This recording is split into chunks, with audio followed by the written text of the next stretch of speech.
Ted's Thinking, Private Equity Investing in 2030, takes a look at the playbook for investing in private equity and how the current period of liquidity challenges might impact allocations going forward.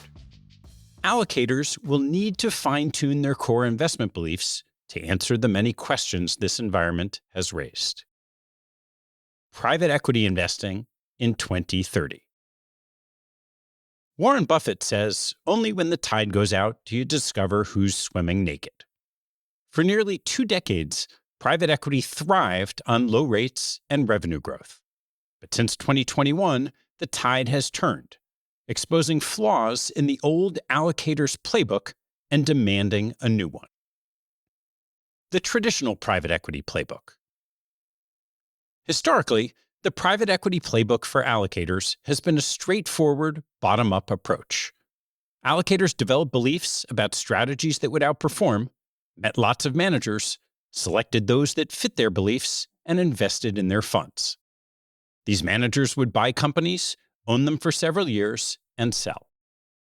As an investor's pool grew, they would re-up with managers by committing larger sums to maintain a stable or growing allocation in their portfolio while ensuring a steady stream of capital through distributions. The approach provided consistency, but relied heavily on predictable market conditions. The changing environment. The surge in commitments leading into 2021 exposed cracks in the old playbook. Distributions from private equity have remained relatively stable, but the dollars invested are now 3 times larger than they were 10 years ago.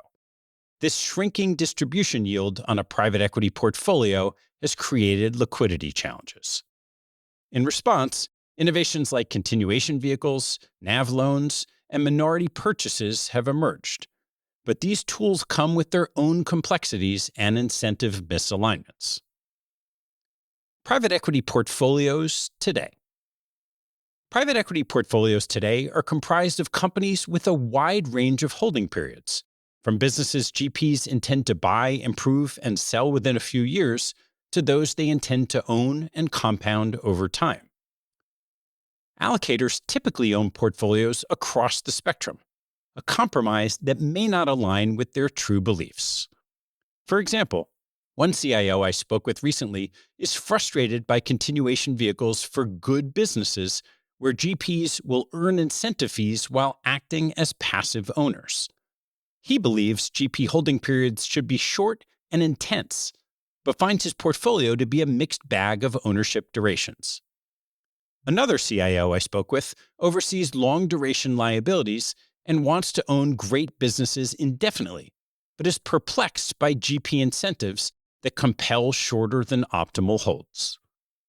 Both CIOs manage portfolios that do not match their distinct beliefs with what is best for their investment programs. Further, this portfolio construction makes it difficult for CIOs to know how to respond to changes in the environment.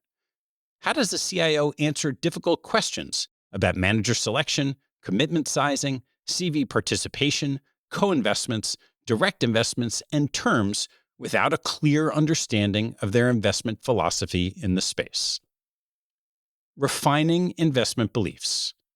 To develop a game plan going forward, investors must think carefully about what they believe. CIOs can consider these critical questions to inform their investment decisions.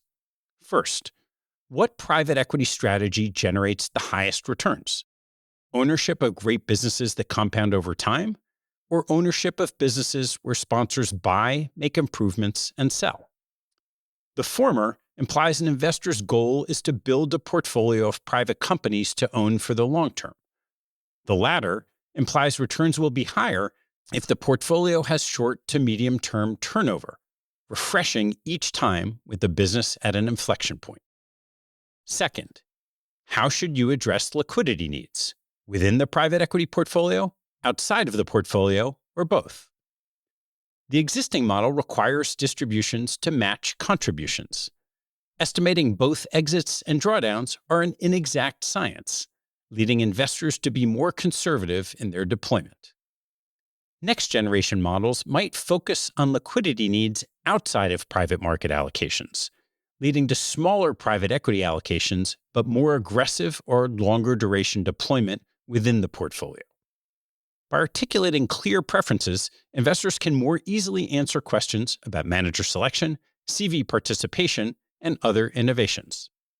For shorter duration believers, pass on managers inclined toward long-term ownership and focus on those who drive operational excellence during intense holding periods. Reject CVs unless general partners can demonstrate tangible value creation during the next chapter of ownership. For longer duration believers, lean into managers who source, buy, and hold great businesses. Invest in CVs featuring high-quality businesses capable of compounding value independently over time. For those without conviction on duration, carefully define liquidity needs and build a diverse portfolio by duration focused on best ideas.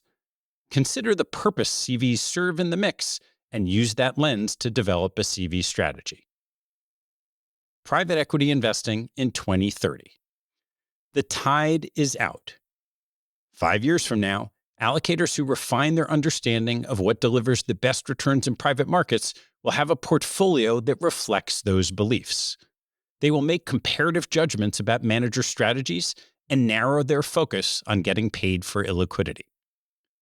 The sooner allocators fine-tune their fundamental beliefs about what adds value in private investing, the sooner they will move toward optimal portfolios suited for this period of transition. Those who adapt thoughtfully will be well positioned for success in the evolving landscape of private equity investing. Thanks for listening to the show. If you like what you heard, hop on our website at capitalallocators.com, where you can access past shows, join our mailing list, and sign up for premium content. Have a good one, and see you next time.